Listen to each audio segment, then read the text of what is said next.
2026ல் என்னென்னலாம் நடக்க போகுது, நாஸ்ட்ராடமஸ் என்ன கணிச்சிருக்காரு அப்படிங்கிறத இந்த வீடியோவில் பார்த்துருவோமா? இந்தியா அப்படிங்கிற நாடு அவருடைய புத்தகத்தில் வந்துட்டு 3 கடல்கள் சேரும் பகுதி அப்படின்னு சொல்லிட்டு குறிப்பிட்டிருக்காரு. 3 கடல்கள் சேரும் ஒரு நாடு அப்படின்னா அது இந்தியா தான், எல்லாருக்குமே தெரியும். அவர் என்ன சொல்லியிருக்காருன்னா, அந்த நாடு தான் அடுத்த ஒரு மிகப்பெரிய நாடாக வளரும் அப்படின்னு சொல்லிட்டு சொல்லியிருக்காரு. அதாவது நீங்கள் முன்னாடி சொன்னது இப்போ சொன்னதை பொறுத்து பாருங்க. அமெரிக்கா வந்து சரிவை சந்திக்கும், அப்படி சந்திக்கும் போது இந்தியா வந்து வளர்ச்சி அடையும். உண்மையில் அப்படி தான் போயிட்டு இருக்கு. அமெரிக்கா சரிவை சந்திச்சு அப்படின்னு சொன்னால் சீனா கண்டிப்பாக வளரும். சீனா வளரும் போது இந்தியாவும் வளரும். ஸோ சீனா இந்தியா வந்து அடுத்த பவர் பாயிண்ட்டை நோக்கி நகரும் அப்படின்னு சொல்லிட்டு நிறைய அரசியல் ஆய்வாளர்களே சொல்லிட்டு இருக்காங்க. ஸோ இந்தியா 2026ஆம் வருஷம் ஒரு மிகப்பெரிய சக்தி வாய்ந்த நாடா மாறும் அப்படின்னு சொல்லிட்டு நாஸ்ட்ராடமஸ் கணிச்சிருக்காரு. மோடி இருக்காரு, எப்படி நடக்கும் அப்படின்னு சொல்லிட்டு தெரியல. ஆனால் ஏதோ ஒரு வகையில் உலக அரசியலில் நம்ம நாடுவானது பலரால் போற்றப்படுது. கண்டிப்பாக நம்ம மிகப்பெரிய நாடாக மாறுவோம். அடுத்த அவருடைய கணிப்புகளில் ஒரு மிகப்பெரிய செலிபிரிட்டி சரிவை சந்திப்பார் அப்படின்னு சொல்லிட்டு சொல்லியிருக்காரு.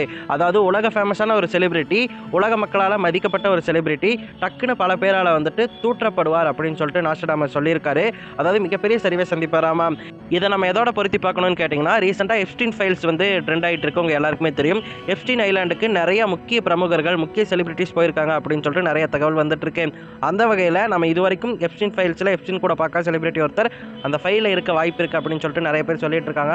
அப்படியாக அவர் மக்களால் பெரிதும் மதிக்கப்பட்டிருந்தும் இனிமே அவர் மக்களால் தூற்றப்படுவார் அப்படின்னு சொல்லிட்டு நாஸ்ட்ராடமஸ் அவருடைய கணிப்பில் குறிப்பிட்டிருக்காரு. அடுத்து இங்கிலாந்து அரசர்களை பற்றி எழுதியிருக்காரு.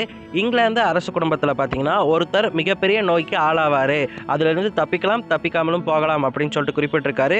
குறிப்பாக இளவரசர்களில் யாரோ ஒருத்தர் வந்துட்டு நோய்வாய்ப்படுவார் அப்படின்னு சொல்லிட்டு குறிப்பிட்டிருக்காரு. இதை நிறைய பேர் கன்ஃபார்ம் பண்ணியிருக்காங்க. இது உண்மையாக நடக்குமா அப்படின்னு சொல்லிட்டு தெரியல.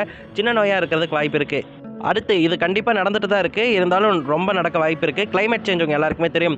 நாஸ்ட்ராடமஸ் என்ன சொல்லியிருக்காருன்னா, கடலில் மீன்கள் வெந்து கிடக்கும் அப்படின்னு சொல்லிட்டு சொல்லியிருக்காராமா. அதனுடைய அர்த்தமாக நம்ம என்ன புரிஞ்சுக்கணும் அப்படின்னு சொல்லிட்டு கேட்டிங்கன்னா, கிளைமேட் சேஞ்ச் தான்.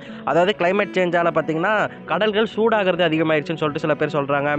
அதனால் பார்த்திங்கன்னா கடலில் மீன்கள் வாழ முடியாமல் அது வெந்து போய் மிதக்கிறதுக்கு வாய்ப்புகள் நிறையா இருக்குது அப்படின்னு சொல்லிட்டு அறிவியல் ஆராய்ச்சிகள்லேயே சொல்லியிருக்காங்க. நிறைய இடத்துல உண்மையிலேயுமே நடந்துட்டுருக்கு. அப்படியாக இது நடக்கிறதுக்கு நிறைய வாய்ப்புகள் இருக்குங்க. அடுத்து 7 மாத போர் ஒன்று நடக்கும் அப்படின்னு சொல்லிட்டு குறிப்பிட்டிருக்காரு. 7 மாத போர் அப்படிங்கிறது எதை குறிக்குதுன்னு கேட்டிங்கன்னா, முன்னாடி சொன்ன மாதிரி இப்போ ரீசெண்டாக நிறைய நாடுகளுக்கு இடையே போரானது போயிட்டுருக்கு.